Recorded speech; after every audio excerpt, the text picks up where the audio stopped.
Welcome back to Items of the Week. I'm Lori Williamson in the Collections Department at the Minnesota Historical Society. With me, as always, is our fabulous 3D curator, Sandra Ryerson. Hello, it's good to see you again. Good to see you again, too. We're picking up where we left off last time with our All Request show. So let's get back into it. And here we have one of our most iconic pieces in the collection, the 28th Virginia Battle Flag. It's a very well-loved and frequently asked about piece in our collection, hence the request show. So Sandra, what more can you tell us about this?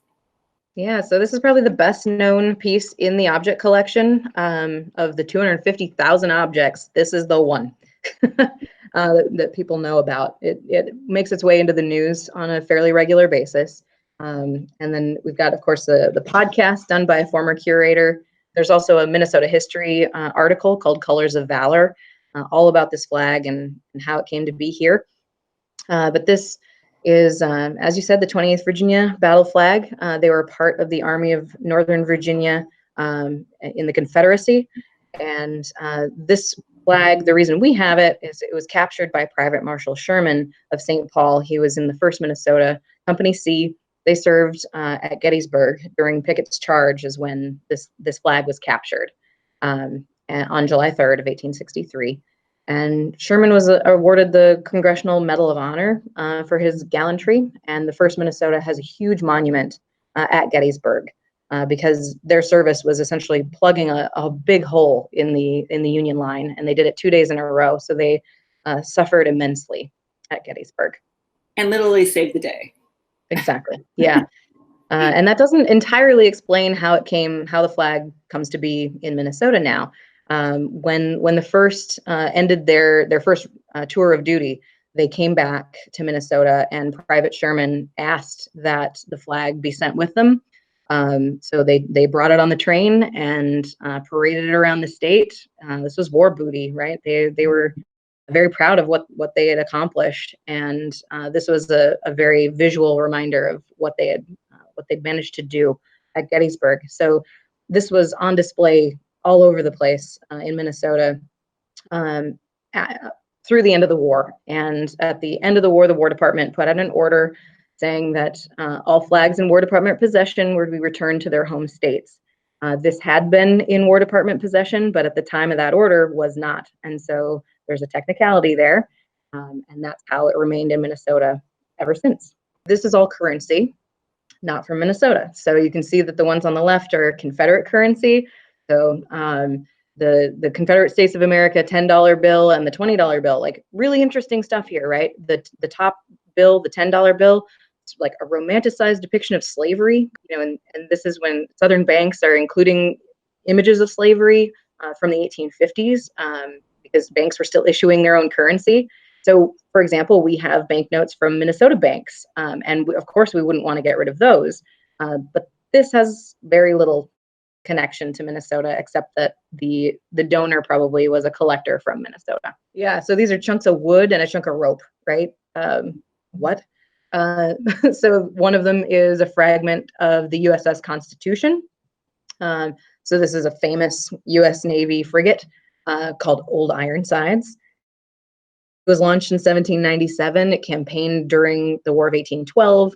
And it's still in use. You can visit this ship. Well, I would assume they're closed for tourists right now, but it's still floating in Charlestown Navy Yard outside of Boston. There's a fragment of the Sparrowhawk dated to 1626. Wow. This one ran aground off Cape Cod. So the third wood fragment is Civil War related. So cut from a log used in a Confederate camp during the Civil War. This is the log that Jefferson Davis was reportedly sitting on when Union soldiers captured the camp in 1865. People are strange. This is fascinating to me on the level of what people think makes something important. Yeah, well, and then I have to talk about the rope too before we move on. So this comes from the USS Olympia. This was the flagship of the U.S. Navy, and Admiral George Dewey commanded this ship during the Spanish-American War in 1898. So, of course, we had Minnesotans engaged in that, but now we have a chunk of rope too. Yay! So this piece is a recent acquisition. It's part of a larger acquisition from Satin Stitches. So this is a local company that made costumes for dance teams and show choirs and cheerleaders, you name it. And this, what you were looking at, is Minnesota Vikings cheerleader costume. So this was what launched them into pro sports team, cheer team costumes. So it's pretty fabulous. So this is one of my favorite things in the collection. It's hard to see here, and it looks, I mean, it is, okay, first of all, it's a map.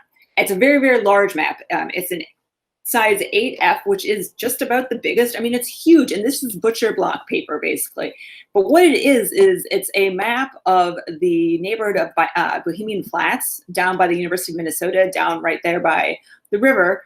And what it is that the guy who created this map and his son, he grew up there. He lived there from 1906 till about 1913, and his name was John. And he worked with his son Jerome in hand drawing this out. And he lists all the names of the different families who lived in this area. This is the book award winner from last year's Minnesota Book Awards. It's called For Now. It's by Jody Williams. And it's Jody Williams, all her stuff is very, very small. So in contrast to the map, this is small. It can fit in your hand. And then there's little magnets in it, so it opens. It's like a puzzle. It's so beautiful. It's so intricately designed. And it opens to 4 sections. And the image of 4 comes back in this thing a lot. So she's talking about the directions. She's talking about 4 elements. That's what are in those little vials. Then she's got 4 different poems on the different elements and places. And you can see the fantastic dragon on the bottom. It's just, it's so beautifully done and so carefully done that when I first started working with fine press book arts, I thought that was really fragile, but it turns out it's not. It's so well done that you can't really hurt them. So we have a great collection of this. So when the museum and the library are open again in the building, hopefully soon, come see this stuff, because the experience of having it in your hand is just incredible. So thanks for joining me as always. Yeah, it's great to be here, and I really look forward to the next time we can get together. Me too. Me too. All right, everybody, take care out there. Be safe, be well. Go to our website, use our resources as much as you can from home. Come visit us when you're able to. Please remember history from home, history at home, sorry. And also history is now, help us collect history and take care of yourselves. And thanks a lot.